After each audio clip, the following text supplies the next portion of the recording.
नमस्कार। तो हम बात कर रहे हैं केतु के ट्रांजिट की, जो कि हुआ है 30 अक्टूबर को कन्या राशि में। अब हर एक बर्थ चार्ट पे क्या इफेक्ट्स आ रहे हैं और क्या उनके उपाय हो सकते हैं, उसकी बात चल रही है। सो वृश्चिक राशि तक की वीडियोस जो हैं वो already Rahu Ketu transit playlist में डिवाइन स्पेक के चैनल पे हैं। आज हम बात करने जा रहे हैं धनु राशि की, यानी कि सेजिटेरियस साइन। यदि आपकी है धनु राशि तो केतु आपके बर्थ चार्ट के कौन से भाव में बैठेंगे उसकी बात करेंगे। सो 10th हाउस में बैठे हैं केतु और वहाँ से एस्पेक्ट जो है वो 2nd, 4th और 6th हाउस पर है। 10th हाउस हम सब जानते हैं पिता का भाव है, पिता की हेल्थ, पिता के रिलेशंस हम वहाँ से देखते हैं, या फिर कर्म का भाव मानते हैं इसको, प्रोफेशन देखते हैं, बिजनेस देखते हैं यहाँ से। और अगर हम 2nd, 4th, 6th की बात करते हैं तो 2nd भाव जो है वो हमारा धन का भाव है।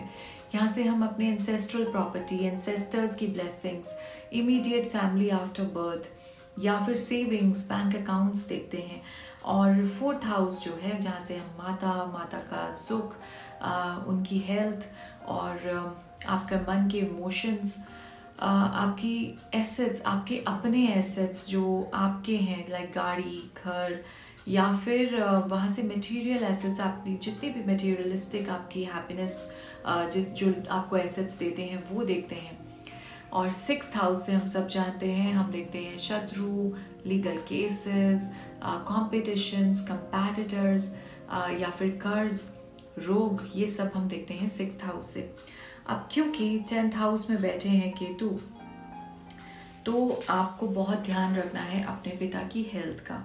अब सबसे बड़ी बात यह है कि जहाँ पे केतु बैठते हैं ट्रांसफॉर्मेशन, ट्रांसफर्स, ये सब होती हैं। तो जॉब ट्रांसफ़र, हाउस ट्रांसफ़र, कुछ भी हो सकता है, लेकिन वो आपके ग्रोथ के लिए होगा, आपकी प्रोग्रेस के लिए होगा, और होगा ज़रूर, डेफिनेटली होने वाला है। अगर ऑलरेडी प्लान चल रहा था तो अब शिफ्ट हो जाएगा। और आप अपने फादर के जो साथ है रिलेशंस अच्छे रखें, उनके साथ किसी भी प्रकार का आर्ग्यूमेंट ना करें, और जितना हो सके उनको अपनी बातों को कन्विंस करने के लिए एक अच्छी हेल्दी कॉन्वर्सेशन करें।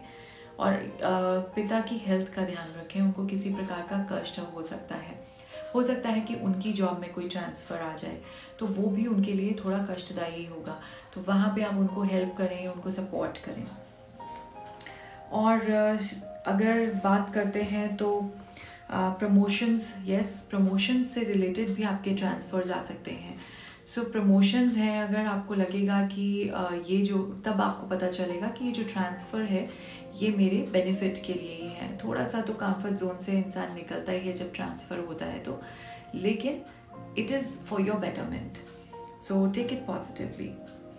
और मटेरियल सुख में कमी आ सकती है यदि आप खरीदते हैं या डील करते हैं किसी भी अच्छी चीज़ के लिए जो आप बहुत टाइम से सोच रहे थे, तो वहाँ पे आपको कहीं ना कहीं प्रॉब्लम आएगी। हो सकता है कि आपने कोई चीज़ खरीदी, बाद में ख़राब निकल गई, और बड़ी आइटम की बात कर रहे हैं हम, छोटी छोटी बातों की नहीं। कोई गाड़ी है या कोई घर है, प्रॉपर्टी है, डील अच्छी नहीं हुई, तो ये सब चीज़ें आ सकती हैं। इसका आपको ध्यान रखना है। माता के साथ रिलेशंस का आपको ध्यान रखना है, और उनकी हेल्थ का भी ध्यान रखना है।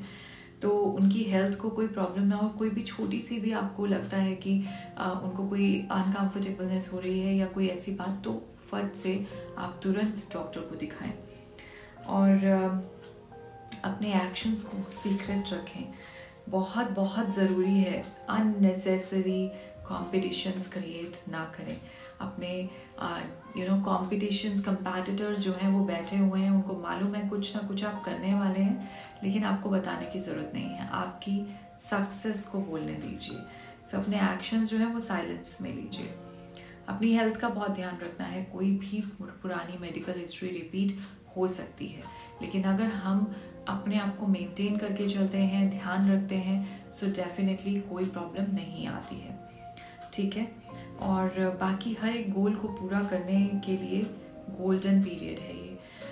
तो वर्क हार्ड करते हुए फेथ रखें गॉड पर कि हो जाएगा। एक्शंस आपने लेने हैं, रिजल्ट वहाँ से मिलेगा, लेकिन फ्रूटफुल रहेगा।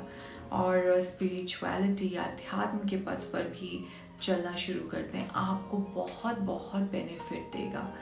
यस, सेविंग्स की ओर ज़रूर ध्यान रखें, क्योंकि धन भाव पे दृष्टि है तो कहीं ना कहीं एक्सपेंसेस, अननेसेसरी एक्सपेंसेस में जो है स्पेंड हो सकता है। तो ध्यान रखें, क्योंकि कोई ऐसी बात ना हो, ट्रांसफ़र्स होंगी, अगर प्रमोशन के साथ में भी ट्रांसफ़र होता है तो कहीं ना कहीं आपको पैसों की ज़रूरत वहाँ पे पड़ेगी। तो अननेसेसरी एक्सपेंस होगा, सेविंग्स नहीं होंगी तो प्रॉब्लम्स आ सकती हैं, तो उनका बहुत बहुत ध्यान रखेंगे। अपने आसपास से नेगेटिविटी का माहौल जो है उसको बिल्कुल बिल्कुल रिमूव कर दीजिए। अगर आपको लगता है कि यहाँ पे बहुत नेगेटिविटी है, उस जगह को छोड़ दीजिए, उस ग्रुप को छोड़ दीजिए, उस सोसाइटी को छोड़ दीजिए, लेकिन try to keep yourself positive. अपने आप को जितना पॉजिटिव हो सके रखें, ठीक है।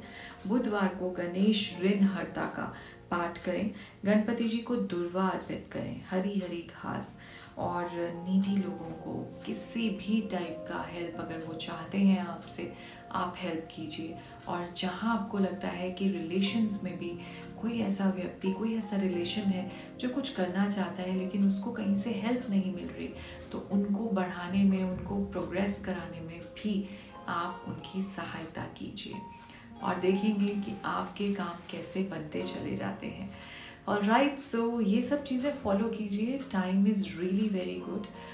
बिल्कुल डरिए मत, घबराइए मत कि राहु केतु का ट्रांजिट है, पता नहीं कितना बुरा होगा।